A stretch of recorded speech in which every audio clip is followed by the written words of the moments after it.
Hey gang, okay, it's time to get down to the nitty gritty. It's time to start calculating things. So far at Inspires, we've come up with your science. You have, you've got some initial ideas that you've developed. You've had a review about that. Then you've gone through some decision analysis and you've determined which of your ideas is the best idea. You've determined what best means, and you can prove mathematically without a doubt that that the idea that you have is the best idea. So now we have to do a detailed design. Now we need some numbers. We need to calculate all these times, calculate all these things that we've been talking about. That's the next phase of operations. This video is the introductory video, the introduction to the engineering analysis. There are many, many videos that go with the engineering analysis portion for Inspires. You don't have to watch all of them unless you really want to. We made them, we chunked them up into smaller videos so that you could watch what you needed to watch, and you could rewatch it if you had to. For all the videos, there are either PowerPoint or pages in the book. In most cases, there's both. This, by the way, this section starts on page 61 in the book. It's called Engineering Analysis, and it's a long section. There's lots of different pages, and basically it goes through different calculations that you may have to make for your payload, depending on what your payload is doing. Are you deploying from the orbiter, the balloon, or the lander? How are you deploying? Those types of things. Answering those questions, the CONOPS basically, the answers to the questions on the CONOPS checklist help you determine what you need to calculate. And so now we're going to start calculating things. And if you don't know what you need to calculate yet, then please go back to the CONOPS worksheet or the CONOPS checklist, answer those questions, and we can work through that. So there are 8, besides this video you're watching, there are 8 other videos that go along with engineering analysis. We've got, and I tried to put them in a logical order, starting from out and going down. But so the first one is orbital velocity. If you're on the orbiter, you need to calculate how fast the orbiter is going, basically. And there's some physics along with that. That's one of my favorite ones. I love that lesson. Muzzle velocity. Muzzle velocity, basically, if you're being deployed from the lander, the balloon, or the orbiter, and you're being forced out fast, like with gas, usually, with high pressure helium, something like that. If you're being potato gunned, t-shirt cannon, whatever, if you're being shot out rapidly from from the UAH element, the orbiter, the balloon, or the lander, all three, this works for all three. If you're being shot out rapidly using high pressure gas, muzzle velocity, that page in the book, there's a presentation I think for it as well. I can't remember actually, but there's a video, watch that video, and there's a page in the book with it. Deorbit, if you're in orbit and you need to get out of orbit, then you need to deorbit. Watch this video, it tells you how to deorbit. Basically, it builds on both of these 2 videos, this one does, and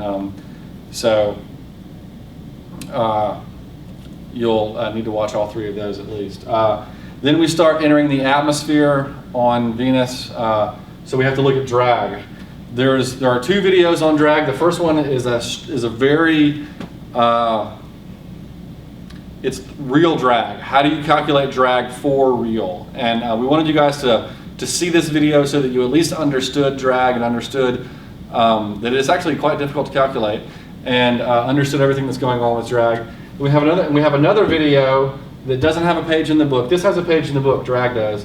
There's a drag approximations video. So you can watch the drag video first, and you can say, okay, do we want to calculate drag using Excel or MathCAD or MATLAB or some sort of computer program? Because to calculate drag the long way, the real way, you need a computer to do it for you. And you can use Excel. We use Excel all the time actually to do drag.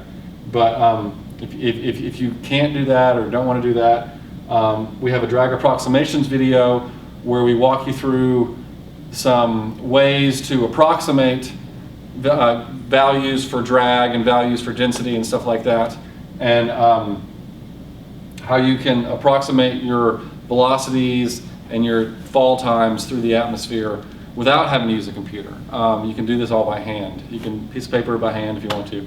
There's still several steps you'll have to do, but it can all be, this one can be accomplished by hand. That's why we did this one. This one would require a computer. you still should watch this one before you watch this one, okay? Still watch this one just so you know all the assumptions that are in this one. And again, there's an asterisk next to this one because the drag approximations is not in the book. There's only a presentation for it and the video. So lastly, the last three, buoyancy. If you're deploying a balloon, if your payload is going to be deploy its own balloon, how big is the balloon? How much gas do you need in it? How much is this going to weigh? Those types of things. Buoyancy, that page in the book, or those pages in the book and that video will help you with that. Parachute, obviously if you're deploying a parachute, you need this video and those pages in the book. A parachute is just a variation on the drag. You can watch drag first to learn how to learn the parachute approximations. And then batteries. Everyone probably needs to watch this. How many batteries do you need? How much battery mass does your entire system require? Does your entire payload require? The point of most of these videos is to come up with, in the end, it comes up with a time. How long are you doing what you're doing? How long is your payload alive? That's sort of the end answer to all of these. How long, how much time, how many seconds or hours or whatever unit of time we're using, how long is your payload alive? Or taking measurements, something like that. That information is what you need for the batteries video. You need time. You need to know how much time you're going to be alive, going to be active in order to use the batteries video. You'll also need the information that you should already have from the science traceability or the instrument requirements table, the wattages. What's your total wattages for your instruments and whatnot? You take the total wattages and the time that these things are going to be on, put those together, you end up with watt hours, and that's how you calculate batteries. There's a video, there's a page in the book about it. It's definitely not rocket science. The math is really easy. Basically, you divide by 400, essentially. But that's how you calculate batteries. But there's a video and there's a page in the book about it. But you need to know the time, and the time comes from these videos, or these calculations. Now, you don't have to watch all the videos. It depends on what you're doing, okay? And you need to be, I want you to be selective. I don't want you to waste your time. I think they're all great videos. PJ and I have actually watched them all because we videoed all of them. But you'll notice that, okay, if you're on the orbiter, you're deploying from the orbiter, and you're gonna have a probe that falls and measures something in the cold layer of Venus. I'm just making this stuff up because the cold layer is pretty high up, and that's why I'm using that one as an example. So you'll have orbital velocity, you'll need that one. You'll need muzzle velocity, you'll need that one. You need to calculate the velocity of the orbiter, how fast is the orbiter going, because that's how fast you're going when you're on the orbiter. Then how fast, how much pressure do you need to eject from the orbiter to get pushed off the orbiter? Then how are you going to deorbit? What angles and stuff and then this also helps this gets you started on time. Now, for the cold layer, it's so high up there, I haven't talked about this yet. I'm going to talk about some global approximations here in a minute. But you don't really have to, you can assume there's no drag when you're that high in the atmosphere. So you don't need the drag. So you just cut this one, and this one, and you're done with that if you're just doing the cold layer, you're staying up high in the atmosphere. This is just an example. I don't know what I know what your science objectives are, but this is just a general example. I'm using it because it only requires these top three. So, however, again, you use the CONOPS checklist to help you determine what you need to calculate. Furthermore, you can use something we call a flow block diagram or a flow chart to help you determine what you need to calculate. And there's a presentation about flow charts on the NSPIRES downloads page. I'm going to give you just the gist of it, but a flow chart is a very valuable tool for two reasons. First reason, it helps you figure out what you need. It helps you figure out what you're going to solve for in your physics equations. What links this video to this video, and this video to this video. And in these cases, it's velocity, I'll tell you that. But so what is the link between the different calculations that you're making? What information are you passing from one calculation to the next calculation? That is useful to know, and a flowchart helps you figure that out. And also a flowchart, probably more important than that, a flowchart helps you explain what you did to somebody, so that they say, well, how did you come up with that? well, here's my flow chart. And you say, we started with this, and and we ended up with this. They go, got it, golden, way to go. So a flow chart, again, there's a presentation online. There's no video for it because the presentation is very simple. It's a real short one, and there's lots of stuff written in the presentation so that you don't need a video. You just look through the presentation, and there's a few examples in there. There's some examples of good flow charts, and I also put some bad flow charts in there on purpose so you know what a bad one looks like. And if yours looks like a bad one, then change it, okay? So, but a flow chart, basically, it's a bunch of boxes, and you've got arrows that go into and out of boxes. So,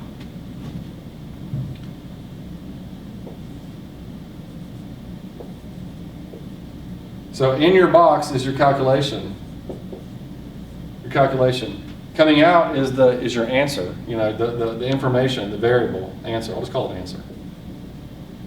And it's going to go somewhere like velocity information from here is going to be used here. A velocity is going to be passed from here to here. That's the information that we're passing. And then here's the input from the previous one, okay? So if you've got a multiple, I mean, like for the very first one, you won't have an input. You'll have these on the top. These are your other inputs. These are like masses or ground rules and assumptions, or, you know, what's the gravity? What is the, if you're dealing with drag, what is the drag coefficient? Those types of things. So these are other inputs. But this is, on the side here, it's a specific input from a previous calculation. And then this side is the output or the answer that goes to the next calculation. These inputs on the top are, we usually call them ground rules and assumptions. But for you guys,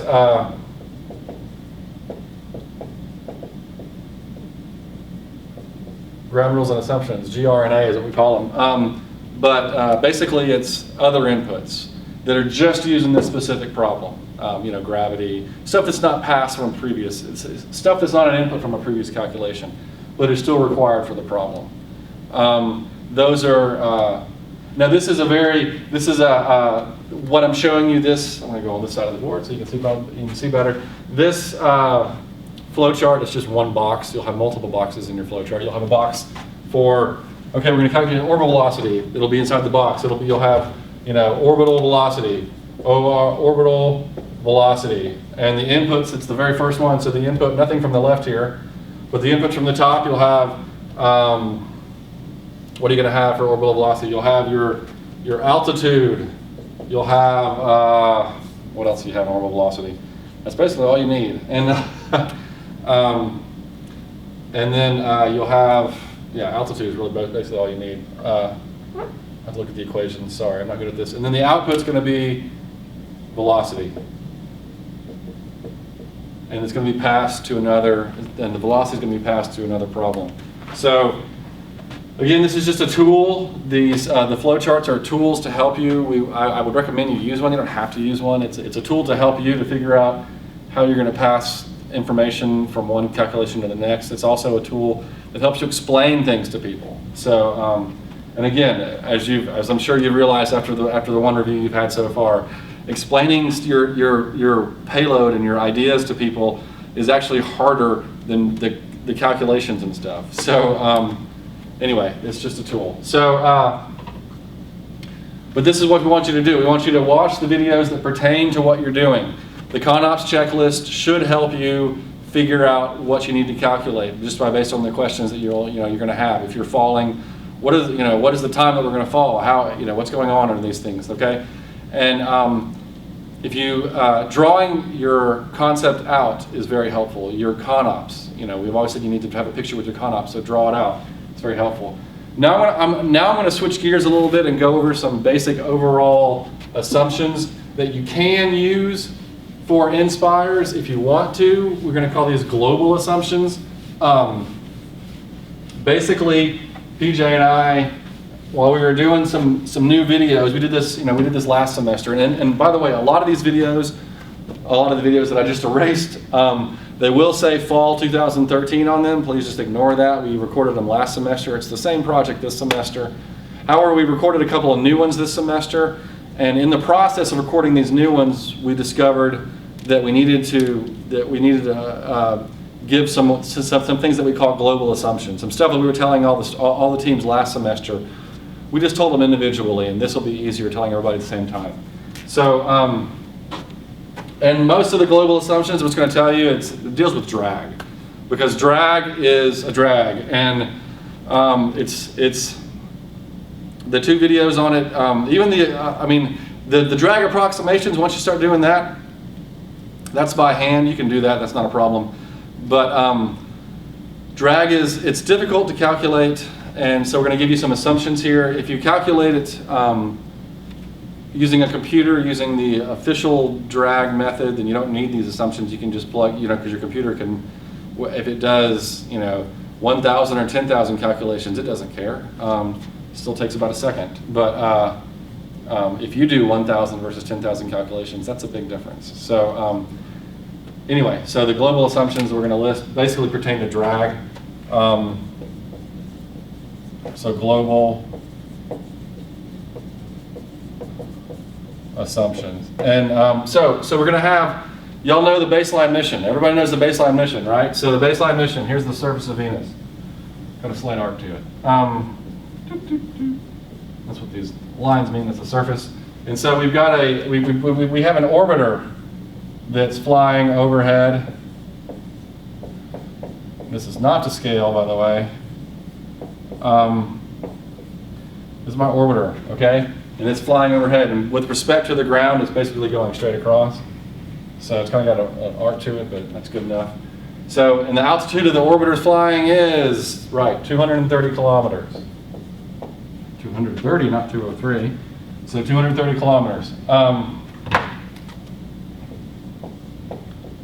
And now what I'm going to do is I'm going to kind of chunk the atmosphere up a little bit. So that's about 200, so about halfway down is a little bit less than, a little bit south of halfway is 100 kilometers. And let's say that this is going to be, this is 150 kilometers. And then we'll have 50 kilometers. And 50 is about where the balloon's going to be, right? So look at all the atmosphere we've gone through already. So, and then I'm going to draw 65 kilometers. I'm going to draw that with a special marker called red. And again, this is not to scale. So drawing 65 with a really crappy red marker. So 65 kilometers. And it's red, and I'll tell you why in a second. So if you're calculating, so basically our global assumption for this, I'm going to be on this side of the board so you can see better. Anything above 65 kilometers, you don't have to, you can neglect drag, okay? So if you're falling down to 65 kilometers, you can just assume no drag. Assume no drag. What that means is, physics-wise, is you got a mass that's falling, and it's just under the influence of gravity. It's just falling under the influence of gravity. So all those physics equations that you know and love, d equals VIT plus 1/2 AT squared, V final squared equals V initial squared plus 2AD, V final equals V initial plus AT. All of our wonderful physics equations apply. They're, just assume there's basically no atmosphere, okay? There is one, but even though it's there, it's still pretty sparse, okay? The reason we chose 65, I'm going to erase my little drawing here. So the reason we chose 65 is that's where the density of the atmosphere becomes 1/10 of Earth's atmosphere. And so drag really starts to take effect after that point. So, so then if you're falling below 65 kilometers, and PJ talks about this in the drag approximations video, if you're falling below 65 kilometers, you have drag. Now, again, if you are using the full drag calculation technique that we talk about in the drag video, where you use Excel or you use MathCAD or MATLAB or something, go ahead and start your calculations up here. And if you can find information about densities up here, use those. Because you're doing it by, the reason you just don't go ahead and assume the drag is okay when you're up there. You don't need to assume no drag, because essentially it's done by computer, and so it calculates all this stuff down to here anyway. It doesn't matter. The reason we have this assumption about no drag in the upper atmospheric portions of Venus is because the way we treat the drag approximations, we assume that your payload reaches, or your projectile rather, reaches terminal velocity. And terminal velocity basically means that if something is falling, now okay, yeah, so in this portion, in the drag portion, you're going to have weight pulling it down, but you're also going to have another force drag, that is resisting the motion of it falling, okay? Terminal velocity is when drag equals, the force of drag equals the weight.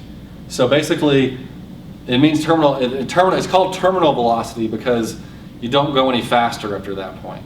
And when a skydiver is falling in the Earth's atmosphere, they're just doing the standard thing like this. No, they're not doing the bullet or whatever, well, they go like that. That's faster. But if they're just falling standard like this, generally speaking, for a human being, average sized human, terminal velocity for a falling human in our atmosphere is around 200 miles per hour. So they never get any faster. So if you hit the ground, you're going 200 miles an hour. Still hurts.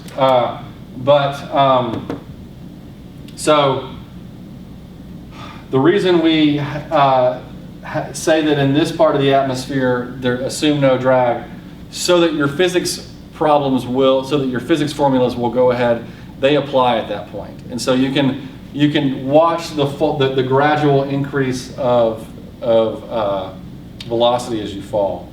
Because once you get down to here, we start assuming terminal velocity instantaneously, and which is not actually a bad assumption in these areas because the densities get rather high. But once you start assuming terminal velocity is instantaneous, then you don't need your other physics equations anymore.